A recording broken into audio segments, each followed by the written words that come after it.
प्रकाश office से थका हारा घर आया तो देखा उसकी 1 साल की बेटी परी बाहर बरामदे में मिट्टी में सनी हुई खेल रही थी। वहीं अभी तक तो घर में अंधेरा हो रखा था। सोचा शायद लाइट नहीं जली होगी, पर आस पड़ोस में तो लाइट जल रही थी। फिर किसी ने अभी तक घर की लाइट ऑन क्यों नहीं की, जबकि घर में माँ पत्नी शेफाली मौजूद थे। मेन गेट खोलकर अंदर बरामदे में आया और सबसे पहले अपना बैग एक तरफ रखकर परी को अपने रुमाल से थोड़ा बहुत पोंछकर साफ किया। मन ही मन सोचने लगा कि 1 साल की बच्ची अकेली बरामदे में क्या कर रही है, जबकि रोज तो माँ इस समय उसके पास होती है। कुछ गलत की आशंका हुई तो परी को गोद में उठाकर अंदर घर में आया और सबसे पहले बाहर वाले कमरे की लाइट जलाई। सामने का नजारा देखकर वो बिल्कुल हैरान हो गया। पूरा कमरा बिखरा पड़ा था, यहाँ वहां बिस्किट के टुकड़े गिरे पड़े थे और सोफे के पास ही माँ जमीन पर बेसुध पड़ी हुई थी। माँ को इस हालत में देखकर उसने शेफाली को जोर जोर से आवाज लगाई, शेफाली शेफाली, कहाँ हो तुम, जल्दी आओ, देखो माँ को कुछ हो गया है। लेकिन शेफाली का कोई जवाब नहीं आया। आखिर परी को फटाफट जमीन पर बिठाकर माँ को उठाने की कोशिश की और सोफे पर लेटा दिया। भागा भागा रसोई में गया और पानी का गिलास ले आया। कुछ छींटे माँ के चेहरे पर डाले, तब जाकर माँ को थोड़ा बहुत होश आया और उसने माँ को पीने के लिए पानी दिया। जब माँ को थोड़ा बहुत होश आया तो प्रकाश बोला, क्या हुआ माँ, शेफाली कहाँ है, पड़ोस में गई है क्या, या मंदिर गई हुई है? और आपने घर की लाइट क्यों बंद कर रखी थी? परी अकेले बाहर क्यों खेल रही थी? प्रकाश एक के बाद एक सवाल पर सवाल किए जा रहा था। माँ अचानक रोने लगी। माँ को रोते देखकर प्रकाश का दिल बैठा जा रहा था। क्या हुआ माँ, बताओ तो सही, क्यों रोए जा रही हो? माँ रोते रोते ही बोली, वो बहू, क्या हुआ शेफाली को? प्रकाश परेशान होते हुए बीच में ही बोल उठा, बहू घर घर छोड़कर चली गई। मैंने इसे खूब रोकने की कोशिश की, पर वो रुकी ही नहीं। मुझसे कह रही थी कि मुझे नहीं रहना आप लोगों के साथ, यहाँ मेरा कोई भविष्य नहीं है। मैंने उसके पैर तक पड़े बेटा, पर वो मुझे धक्का देकर चली गई। फिर पता नहीं क्या हुआ, आंखों के सामने अंधेरा छा गया और अब तेरे आने पर ही आंख खुली है। माँ की बात सुनकर एक हारे हुए खिलाड़ी की तरह प्रकाश चुपचाप जमीन पर ही बैठ गया। फिर आंखों में आंसू भरकर धीरे से बुदबुदाया, उसे मेरा न सही पर परी का भी ख्याल नहीं रहा। कोई माँ अपनी बेटी को कैसे छोड़कर जा सकती है? अपने बेटे को इस तरह हारा हुआ देखकर माँ का कलेजा मुंह को हो आया। अपने आंसू पोंछते हुए उसके कंधे पर हाथ रखकर बोली, उसने कहा कि उसे परी की कोई जिम्मेदारी नहीं चाहिए, वो अपनी जिंदगी आजाद होकर जीना चाहती है। आपकी पोती है, आप ही संभालो, मुझे इससे कोई लेना देना नहीं। बोलते बोलते माँ दोबारा रोने लगी। दोनों माँ बेटे एक दूसरे के आंसू पोंछने लगे। अब वो दोनों क्यों रो रहे हैं ये भला नन्ही परी क्या जाने, बस रो रहे हैं ये देखकर वो भी रो पड़ी। प्रकाश और शेफाली की शादी 3 साल पहले ही तो हुई थी।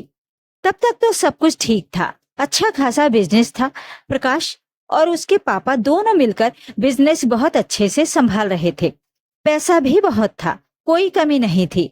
संपन्नता के बावजूद भी प्रकाश के मम्मी पापा जमीन से जुड़े हुए थे, काफी सादी जिंदगी जीते थे। शेफाली एक मध्यम वर्गीय परिवार से थी। शेफाली की शादी प्रकाश के साथ उसकी बुआ ने करवाई थी। घर में नौकर चाकर काम करते थे, इसलिए घर में करने के लिए ज्यादा कुछ नहीं होता था। इसलिए माँ जी ने उसे अपनी पढ़ाई पूरी करने के लिए कहा। शेफाली ने अपनी पढ़ाई शुरू तो कर दी, पर उसका पढ़ने में मन नहीं लगता। जब घर में सब कुछ था तो फिर भला पढ़ाई करके करना क्या था? कोई नौकरी तो उसे करनी नहीं थी। इसलिए कॉलेज के नाम से घर से निकल तो जाती, पर क्लास बंक कर कभी कैंटीन में तो कभी मूवी देखने तो कभी शॉपिंग करने अपनी नई सहेलियों के साथ बाहर घूमने निकल जाती। शेफाली को भी धीरे धीरे संपन्नता की आदत हो गई थी। आए दिन वो प्रकाश से पैसे मांगती। पैसों की कोई कमी नहीं थी तो प्रकाश भी कभी उससे पूछता नहीं। माँ प्रकाश को टोकती, बेटा जिस इंसान ने इतना पैसा नहीं देखा हो वो उसे संभाल नहीं पाएगा, कुछ तो अनुशासन में होना ही चाहिए। वो पैसे मांगती है और तू दे देता है, ये तक भी नहीं पूछता कि वो पैसा कहाँ खर्च कर रही है। प्रकाश भी हंसकर टाल देता। माँ वो बाहर जाती है तो उसे भी हाथ खर्चे की जरूरत होती है। बेटा हाथ खर्चे में और फिजूल खर्चे में फर्क होता है। जो तू समझ नहीं रहा। माँ की बात सुनकर प्रकाश हंस देता। माँ उसी के लिए तो कमा रहा हूँ। इतना कमाने के बाद भी अगर पत्नी पैसों के लिए परेशान हो तो फिर मेरे कमाने का क्या फायदा। और फिर वो कॉलेज जाती है तो दोस्तों के साथ थोड़ा बहुत तो चिल करेगी ही ना। बेटे के आगे माँ कुछ कह नहीं पाती। पिछले साल जब परी का जन्म हुआ तब भी बहुत बड़ा आयोजन किया गया था, लेकिन 10 महीने पहले फैक्ट्री में आग लग गई, जिसके कारण भारी नुकसान उठाना पड़ा। ऊपर से अभी तक इंश्योरेंस का क्लेम तक नहीं मिला, क्योंकि किसी ने गलत अफवाह फैला दी कि जानबूझकर फैक्ट्री में आग लगाई गई है। बस तब से इन्वेस्टिगेशन चल रही है। इसी बीच 3 महीने पहले प्रकाश के पापा को हार्ट अटैक से देहांत हो गया। सब कुछ बिखर गया। लेनदार तो अपने कर्ज लेने के लिए आने लगे, पर देनदार सारे मुंह छिपाकर बैठ गए। आखिर थक हार कर पिछले महीने ही प्रकाश ने बंगला, गाड़ी सब कुछ बेचकर कर्जदारों का भुगतान किया। उसमें भी अभी कुछ कर्ज बाकी रह गया। प्रकाश सब कुछ संभालने की कोशिश कर रहा था, वापस सब कुछ समेटना चाहता था, पर उसे ये अंदाजा नहीं रहा कि इस समेटने के चक्कर में उसकी पत्नी उससे छूटे जा रही है। जब से इस किराए के घर में आए हैं तब से हालात और बदतर हो गए। शेफाली को नौकर चाकरों की आदत लग चुकी थी, तो घर के काम तो उससे होते नहीं थे। माँ उसकी पूरी मदद करने की कोशिश करती, पर वो तो जरा जरा सी बात पर चिढ़ जाती थी। यहाँ तक कि परी को भी नहीं संभालती। अब तो आए दिन वो प्रकाश से भी लड़ पड़ती। कब तक रहना पड़ेगा ऐसी हालत में मुझसे नहीं होते घर के कामकाज। कम से कम एक आया तो रख लो परी के लिए। कैसे संभालूं इसे? मैंने कोई बच्चे नहीं संभाले पहले। कैसी बातें कर रही हो तुम? शेफाली, तुमसे ज्यादा परी तो माँ के पास रहती है और वो तुम्हारी बेटी है। क्या तुम उसे संभाल नहीं सकती? क्या जिंदगी हो गई है मेरी? पैसे पैसे से मोहताज कर दिया है तुमने मुझे, इसीलिए शादी करके लाए थे क्या मुझे? उसकी बात सुनकर प्रकाश हक्का बक्का रह गया। तुम जिस घर से निकलकर इस घर में आई थी ना, उस घर में तो इतनी सुविधाएं नहीं थी। अच्छे दिन नहीं रहे तो बुरे दिन भी नहीं रहेंगे। तुम थोड़ा सपोर्ट तो करो। मैं वैसे ही परेशान होकर ऑफिस से घर आता हूँ और तुम फिर से ये सब शुरू कर देती हो। शेफाली पैर पटकती हुई अपने कमरे में जाकर बैठ जाती। ना खाना परोसती और ना ही कोई और बात करती। माँ ही परी को खाना खिला पिलाकर अपने पास सुला लेती, लेकिन आज वो इतना बड़ा कदम उठा लेगी उसकी उम्मीद उसे बिल्कुल नहीं थी। आज वो प्रकाश का घर छोड़कर हमेशा के लिए दहलीज लांघ कर चली गई। खैर, प्रकाश ने हिम्मत कर उसके मायके फोन किया तो पता चला वो तो वहां भी नहीं आई। उसकी कुछ सहेलियों से पूछा तो पता चला कि कोई आकाश नाम का लड़का है, वो उसके साथ गई है। ये सुनते ही प्रकाश शेफाली के पापा तक बिल्कुल ही शांत हो गए। आखिर बेटे की ऐसी करतूत से उन्हें भी बहुत धक्का लगा था। उन्हें शेफाली के ऐसे कदम की बिल्कुल उम्मीद नहीं थी।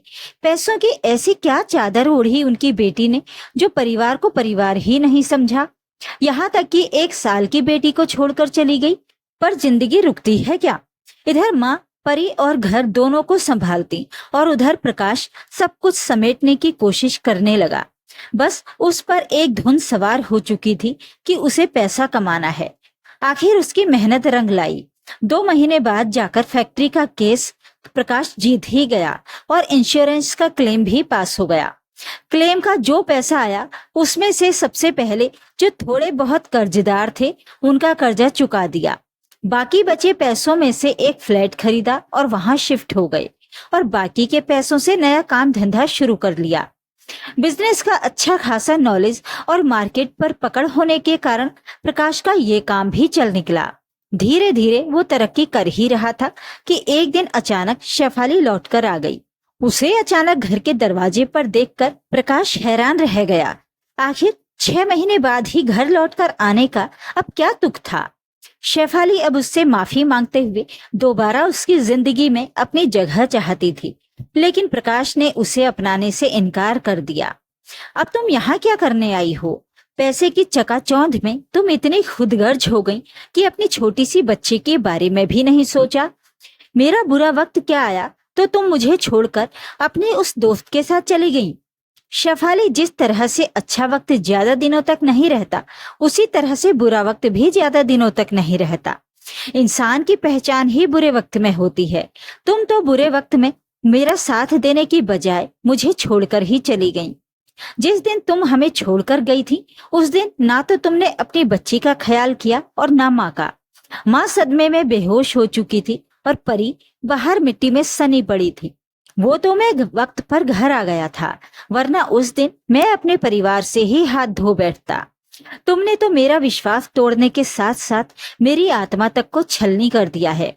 मैं तुम्हारी सूरत तक नहीं देखना चाहता, इसलिए जितनी जल्दी हो सके यहाँ से चली जाओ। मेरी और मेरी बेटी की जिंदगी में अब तुम्हारी कोई जगह नहीं है। कहकर प्रकाश ने उसकी तरफ से मुंह मोड़ लिया। शेफाली ने अपने माता पिता को प्रकाश के घर ही बुला लिया। वो लोग घर आए भी, पर उन्होंने साथ प्रकाश का ही दिया।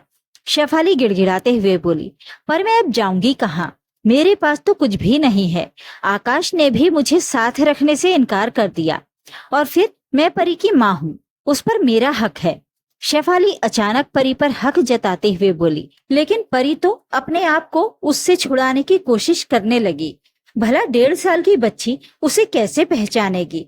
अपने आप को छुड़ाने की नाकाम कोशिश करती हुई परी रोने लगी। ये देखकर प्रकाश बोला, तुम और परी की माँ? माफ करना, तुम्हें तो पता ही नहीं है बच्चे कैसे पाले जाते हैं। देखो, वो बच्ची तक खुद को तुमसे छुड़ा रही है। कभी गोद में प्यार से लिया भी था उसे। जिस रास्ते से आई हो उसी रास्ते चली जाओ। तुम्हारा इस घर पर अब कोई हक नहीं है, और ना ही हमारी जिंदगी में तुम्हारा कोई लेना देना। और फिर वो तुम्हारा आकाश कहाँ है, जिसके पैसे के पीछे तुम भागी थी? आज उसका भी पैसा खत्म हो गया तो तुम इधर चली आई। नहीं शेफाली, मैं अपनी बेटी पर कलंक नहीं लगने दूंगा। जानती हो, जैसे जैसे परी बड़ी होगी तो उसे समाज में यही सुनने को मिलेगा कि उसकी माँ पैसे की चकाचौंध में अंधी होकर सबको छोड़कर भाग गई थी। ये सोचकर ही मेरी आत्मा कांप उठती है। अभी वो छोटी है, आसानी से तुम्हें भूल जाएगी, और मैं भी उसके दिमाग में ये बात डाल दूंगा कि उसकी माँ उसे जन्म देते ही मर गई थी। तुम्हारा कोई भरोसा नहीं। आज मेरे पास सब कुछ है तो तुम फिर से मेरे पास चली आई। कल किसी और के पास चली जाओगी, परसों किसी और के साथ। शेफाली ने बड़ी उम्मीद के साथ अपने पापा मम्मी की तरफ देखा, लेकिन इस बार उसके पापा बोले, हमसे कोई उम्मीद मत रखना। ये तो तुम्हें पहले सोचना चाहिए था। कोई छोटी बच्ची तो नहीं थी जो तुम्हें कोई बहका कर ले गया हो। एक बच्ची की माँ थी तुम। अरे परिवार न सही, अपनी बच्ची को देखकर भी तुम्हारा दिल नहीं पसीजा था कि कैसे उसे छोड़कर जा रही हूं मैं। लेकिन अब हम सबकी जिंदगी से तुम्हारे नाम का चैप्टर खत्म हो चुका है। तुम यहाँ से चली जाओ, और अगर कोई तुम्हें रखने वाला ना मिले तो कहीं नौकरी कर लेना। फिर देखना कि पैसा और इज्जत कितनी मुश्किल से कमाई जाते हैं। आखिर जब किसी ने साथ नहीं दिया तो शेफाली को वहां से चुपचाप जाना पड़ा। कुछ दिनों बाद ही उसका और प्रकाश का तलाक भी हो गया। शेफाली जहाँ कोई छोटी मोटी नौकरी कर अपना गुजारा जैसे तैसे करती है, वहीं प्रकाश अब अपनी माँ और अपनी बेटी के साथ खुश है। तो ये थी आज की कहानी। इस कहानी के बारे में अपनी राय कमेंट बॉक्स में जरूर लिखें। वीडियो को लाइक और शेयर कर दीजिए। चैनल को सब्सक्राइब जरूर कर लें ताकि आपको रोज अच्छी अच्छी कहानियां सुनने को मिल सकें। और हाँ, आज से वीडियो को हाइप करना तो बिल्कुल भी मत भूलिएगा। कमेंट बॉक्स के साइड में आपको हाइप का ऑप्शन मिलेगा, इसी पर आपको क्लिक करना है। तो फिर मिलते हैं एक और कहानी के साथ। नमस्कार।